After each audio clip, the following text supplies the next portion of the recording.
अब जुदाई के सफर को मेरे आसान करो, तुम मुझे ख्वाब में आकर ना परेशान करो।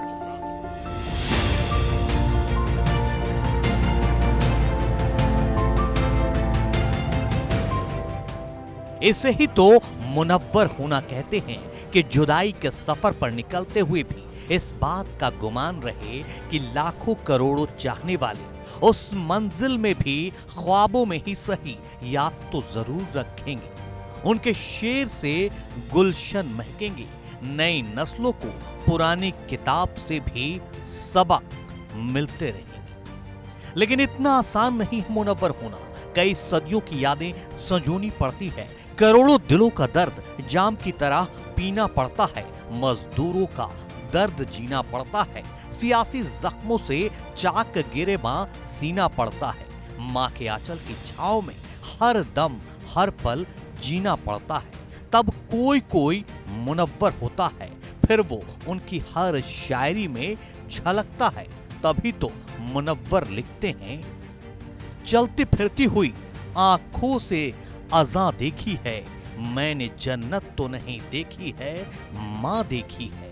इस तरह मेरे गुनाहों को वो धो देती है, माँ बहुत गुस्से में होती है तो रो देती है। ये मुनव्वर ही तो थे जिन्होंने माँ की अजमत को शायरी में ऐसे बयां किया कि नई नस्लों को भी माँ के मर्तबे का आईना दिखा दिया। तेरे दामन में सितारे हैं तो होंगे ऐ फलक, मुझको अपनी माँ की मैली ओढ़नी अच्छी लगी। अभी जिंदा है माँ मेरी, मुझे कुछ भी नहीं होगा, मैं जब घर से निकलता हूँ दुआ भी साथ चलती है। जब भी कश्ती मेरी सैलाब में आ जाती है, माँ दुआ करती हुई ख्वाब में आ जाती है। और अपने सबसे मशहूर शेर में मुनव्वर लिखते हैं, किसी को घर मिला हिस्से में या कोई दुकान आई, मैं घर में सबसे छोटा था, मेरे हिस्से में माँ आई। मुनव्वर राना ने समाज के हर उस मसले पर अशार कहे हैं जिससे इंसानी जिंदगी दो चार होती है।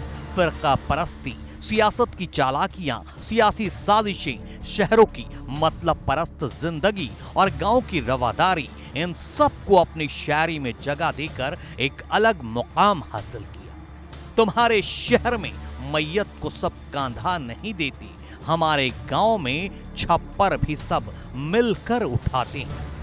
गांव और शहर की चकाचौंध भरी जिंदगी में इंसानी फितरतों के फर्क का ऐसा खाका खींचा है जिससे कोई इनकार नहीं कर सकता। लेकिन रिश्तों के डोर को भी अपने लफ्जों से ऐसा बांधा कि इस शेर ने समा बांध दिया।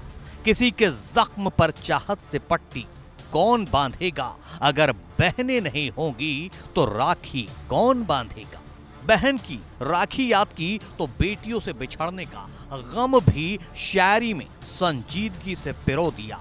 घर में रहते हुए गैरों की तरह होती हैं लड़कियां, धान के पौधों की तरह होती हैं। वो मुनव्वर का करिश्मा था कि जो अपनी आंखों से देखते थे उसे कलम की रोशनाई से शेर बना देते थे। इसलिए तो लिख दिया है कि सो जाते हैं फुटपाथ पे अखबार बिछाकर, मजदूर कभी नींद की गोली नहीं खाते, फरिश्ते आकर उनके जिस्म पर खुशबू लगाते हैं, वो बच्चे रेल के डिब्बों में जो झाड़ू लगाते हैं।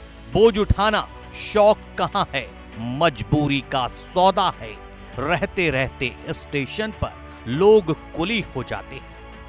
सियासत में मुनव्वर राना ने कलम चलाया तो आंखों को समंदर बना दिया और लिख डाला, एक आंसू भी हुकूमत के लिए खतरा है, तुमने देखा नहीं आंखों का समुंदर होना। और आंखों के समंदर से भी आगे बात कहनी हुई तो कह डाली, गर कभी रोना ही पड़ जाए तो इतना रोना आके बरसात तेरे सामने तौबा कर ली। ऐसे ही नहीं कहा जाता कि इतना आसान नहीं मुनव्वर होना। आशिकी और मौशिकी पर कलम चलाई तो लिख दिया, तुम्हारी आंखों की तौहीन है, जरा सोचो तुम्हारे चाहने वाला शराब पीता है। कुछ बिखरी हुई यादों के किस्से भी बहुत थे, कुछ उसने भी बालों को खुला छोड़ दिया था। तमाम जिस्म को आंखें बना के राह तको, तमाम खेल मोहब्बत में इंतजार का है।